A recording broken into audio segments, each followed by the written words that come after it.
Hello all, and welcome to the 2025 Injustice League season, lucky season number 13.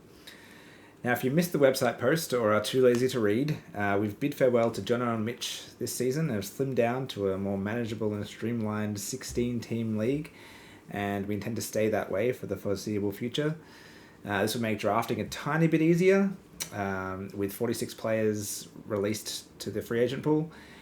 I've also adjusted the overall ranking scores for this coming season and beyond, though I'm pretty sure very few of us actually care about that. I think I care about it the most, which makes sense because I'll never win the league and am destined to be on the bottom of the stats. Anyway, the reason I'm making this video is because most of you are too lazy to read, and I wanted to announce the draft order decider now rather than wait till tomorrow, because even if you're not coming to the draft in person, you may want to be involved in it. I'll get to that part in a minute. First of all, how are we determining the draft order? It's simple, and it revolves entirely around these. For those of you who don't know, these are footy cards. There's 9 of them in each of these packs, and each of us are going to pick one of these packs at random. And we're going to go one by one, opening them, and this will decide the 2025 Injustice League draft order and the 2026 draft order. First, the 2025 order. That's the simple one. You take your 9 cards, they look like this, and we tally up the total lifetime goals of each person on your cards.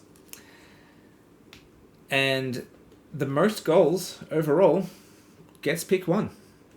The least goals gets pick 16, and everything in between.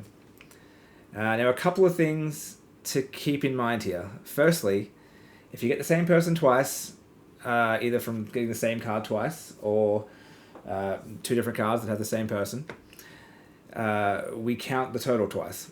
The second thing to keep in mind is that each pack generally has at least one and sometimes several AFLW players in it.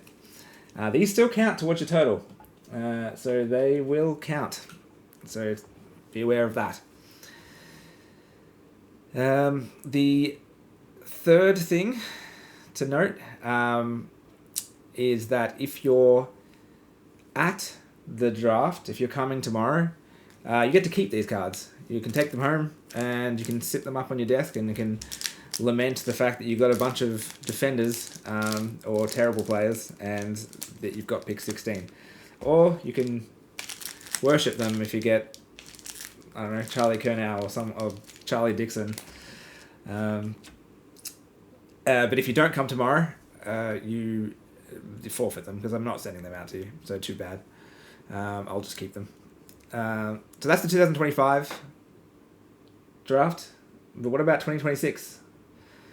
Well, we're still using the packs. But this is where it gets a bit more interesting. The players from your packs, the ones you've already opened, will become a kind of secondary team for you in 2025. Because at the end of the 2025 home and away season, so not including the finals, we'll tally the Supercoach scores of every pack's players, and the highest score gets, for the first time ever, to choose what pick they want in the 2026 draft. The second highest score gets to choose after them, and so on until the lowest score with the worst pack gets whatever's left as pick 16 or whatever. There are a couple of things to note for this as well. To make things more interesting, there are obviously different card types in each pack. So the standard cards look like this.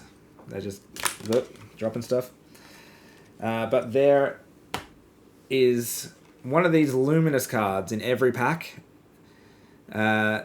This will basically be treated as your captain, and it will be worth a multiplier of 1.5 times at the end of the year, whatever this score gets, at least 1.5, because there are also different variations of this specific card, and the more rare ones have higher multipliers.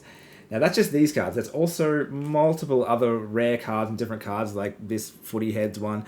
They all have different multipliers, up to times 5 for the really rare ones. I will post a list of all the different card types and the different multipliers and what they're worth after I post this video and before the draft at some point.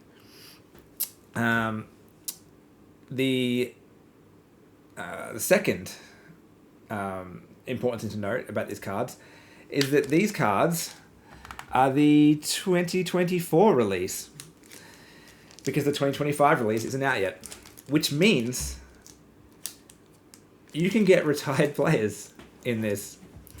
And if that happens, if you get a retired player, not an injured player, but an actual out-of-the-game finished player, you can choose to swap that card out for a card randomly drawn from this pile, which I've pre-prepared with a bunch of standard cards. I show you this pile has a bunch of good and terrible players in it, so it's very much a lucky dip, but they won't be retired at the very least. Now, I said you can choose to do that. Why would you not do that?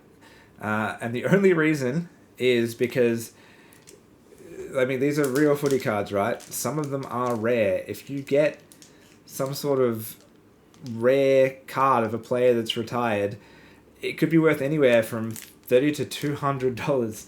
So it's up to you if you want to trade that rare card, if you want to keep that rare card and cash it in yourself at some point, or you want to trade it in, lose that card, for a card that's actually going to play Supercoach. Also, if you're not at the draft, you've automatically forfeited these cards anyway, so we'll assume you want to swap them out. And we'll give you a couple of minutes, maybe, to decide if you don't want to do that for some reason, but you're not getting the card anyway, so you probably do. The third thing to note, I already mentioned the packs contain AFLW players. Similar to the retired player rule, we're just going to swap them out. There's no rare ones of these. So you won't really want them. So we're just going to swap them out and they won't count, and you can get a new player for those. If you aren't coming to the draft tomorrow, we will try to find a way to include you. We'll probably be live streaming the opening of the cards, or the opening of the packs, and at the very least we'll be posting the results in Messenger so you can know what's going on. This is going to be pretty rushed because there won't be a lot of time to get all the stats in before the draft goes live, because we'll have to organize the draft order, but we'll do our best. And that's it. Footy cards are back and they're being forced upon you. If you can make it tomorrow, come along and enjoy the spectacle and take home some footy cards. Who knows, maybe you'll even get a super rare Billy Frampton card worth hundreds. Until tomorrow, good luck in the draft.